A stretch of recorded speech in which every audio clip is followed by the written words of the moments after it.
남가주 여러분 반갑습니다. 그리스도의 제자들이 나아가야 하는 세상은 거친 곳입니다. 환대보다는 거절과 박해가 기다리고 있는 곳이기 때문입니다. 세상은 그 본질적인 속성상 하나님 나라를 환영하지 않습니다. 오늘 말씀은 천국 복음을 거절하고 반발하는 세상의 거친 응대가 박해로 나타나는 심각하고 구체적인 모습을 예수님이 말씀하십니다. 이 말씀들은 1차적으로는 지금 파송되는 제자들이 직면하게 될 상황들입니다. 그러나 또한 이 말씀은 2차적으로 이 말씀을 읽고 듣는 복음서의 독자들과 청중들이 또 앞으로 이어지게 될 교회의 선교 사역이 직면하게 될 문제들과 자연스럽게 이어집니다. 본문 18절에서는 이방인들이 언급되고 있는데 이는 분명 제자들의 갈릴리 사역 이후에 이방 선교가 수행될 상황을 염두에 두고 하시는 말씀입니다. 보라, 내가 너희를 보냄이 양을 이리 가운데로 보냄과 같도다. 그러므로 너희는 뱀같이 지혜롭고 비둘기같이 순결하라. 제자를 세상으로 내보내시는 예수님의 심정이 어떠한지 드러나고 있지요. 보라 라는 단어는 그들이 맞이하게 될 악한 상황에 대한 집중을 요구하고 있습니다. 이리가 득실되는 세상, 그럼에도 그 세상을 위해 또 그 세상 가운데로 들어가야만 하는 제자들의 숙명은 어둠 가운데 빛으로 오신 예수님이 감당하셨던 그 숙명과도 같습니다. 예수님은 하나님을 대적하는 세상임에도 불구하고 그 세상 가운데 오셔서 하나님의 통치와 주권을 선포하셨습니다. 파송받는 제자들은 이리 가운데 보내어진 양과 같다 말씀하시죠. 누가 보아도 위험한 모습이 아닙니까? 양은 자기 방어 능력이 없는 동물입니다. 전도자의 삶과 선교의 여정은 오직 견디고 버티고 인내하는 길밖에 없습니다. 그러나 양은 철저히 목자에게 의존적인 존재입니다. 세상을 향해서는 견뎌내어야 하지만 그 견딤과 그 인내는 자신을 보내신 분을 신뢰하는 믿음에서 나오는 것이죠. 보내신 분이 또한 보낸 자를 지켜주실 것입니다. 제자는 세상 속으로 들어가지만 순결해야 합니다. 그들의 손에 든 복음과 말씀이 순결하고 보내신 분이 순결하기 때문입니다. 그러나 동시에 제자는 뱀처럼 지혜로워야 합니다. 악한 세상을 상대하고 헤쳐나갈 지혜가 필요한 것이죠. 순결함이 없는 지혜는 간교함으로 전락해 버릴 것입니다. 또한 지혜가 없는 순결함은 무모함과 어리석음이 될 수 있을 것입니다. 거절과 박해 앞에 선 제자들이 장착해야 할 무기, 지혜와 순결입니다. 사람들을 삼가라. 그들이 너희를 공회에 넘겨주겠고 그들의 회당에서 채찍질하리라. 또 너희가 나로 말미암아 총독들과 임금 앞에 끌려가리니 이는 그들과 이방인들에게 증거가 되게 하려 하심이라. 제자들이 간 길은 사명을 따라 부르심을 따라 가는 길입니다. 예수 따라 가는 길입니다. 세상은 그들을 공회에 넘겨주고 채찍질하고 또한 총독과 임금에게 끌고 갈 수도 있습니다. 그러나 이런 박해와 고난마저도 하나님은 증거와 도구가 되게 하십니다.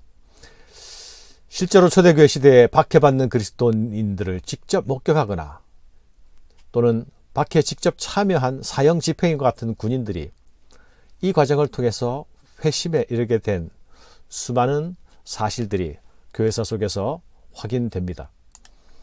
그리스도인들은 비록 박해를 받을지라도 그것조차 하나님께 영광이 되는 역설의 기쁨을 소유한 사람들입니다. 제자들이 박해받는 상황을 만날지라도 하나님께서 그들과 함께 하실 것이라 말씀하십니다. 도우시는 성령께서 예수 따라가는 자, 예수 편에 서는 자와 함께 하십니다. 그래서 전도자가 극복해야 할 것은 두려움입니다. 두려움은 하나님이 주시는 마음이 아니죠.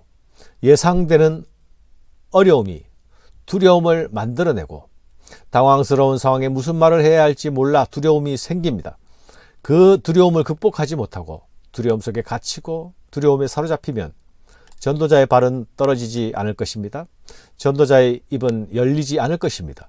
그러나 하나님은 그런 당황스러운 상황을 만나게 될 때에 무엇을 말할지 할 말을 주시겠다 약속하십니다. 그러니 도우시는 성령을 의지하고 나아가야 합니다. 너희를 넘겨줄 때에 어떻게 또는 무엇을 말할까 염려하지 말라. 그때 너희에게 할 말을 주시리니 말하는 이는 너희가 아니라 너희 속에 말씀하시는 이 곧 너희 아버지의 성령이시니라. 전도자는 복음을 가지고 나아갈 때 제일 먼저 경험하는 적대적인 반응은 가장 가까운 가족 관계 속에서 일어납니다. 그들은 심지어 주님의 제자들을 죽음에 넘겨주기까지 할 것입니다. 장차 형제가 형제를, 아버지가 자식을 죽는 데까지 내주며 자식들이 부모를 대적하여 죽게 하리라. 이 말씀은 제자들이 갈릴리 사역을 뛰어넘어서 더 먼 미래의 사역을 두고 하신 말씀일 것입니다. 그러나 제자들은 결국 세상과 세상에 속한 모든 이들에게 미움을 받을 것이라 하십니다. 그들이 제자들을 미워하는 것은 예수를 미워하는 것입니다. 제자들이 미움을 받는 것은 예수 이름 때문에 미움받는 것입니다. 그러나 제자는 그럼에도 불구하고 부르심과 보내심의 길을 묵묵히 받아들이고 견뎌내며 소처럼 뚜벅뚜벅 가는 자, 그가 주님의 제자입니다. 또 너희가 내 이름으로 말미암아 모든 사람에게 미움을 받을 것이나 끝까지 견디는 자는 구원을 얻으리라. 끝까지 견디는 자가 구원을 얻으리라.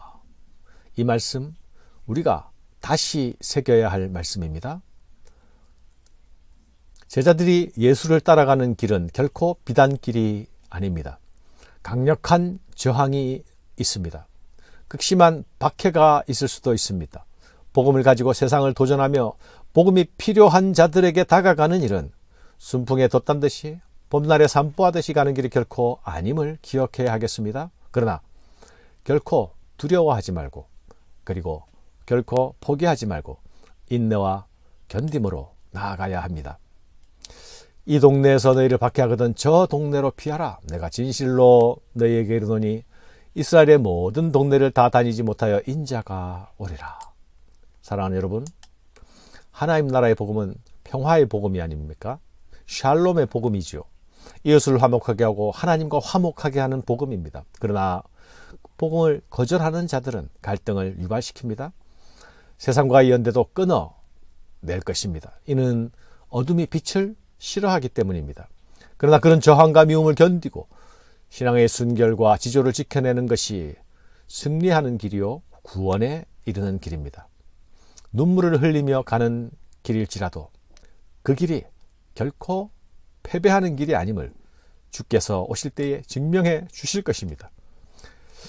우리 성도들은 그리스도의 제자된 사람들이 아닙니까?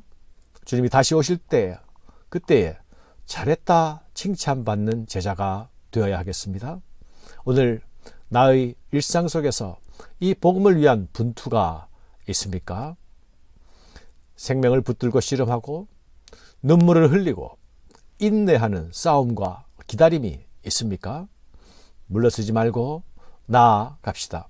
끝까지 포기하지 말고 나아갑시다.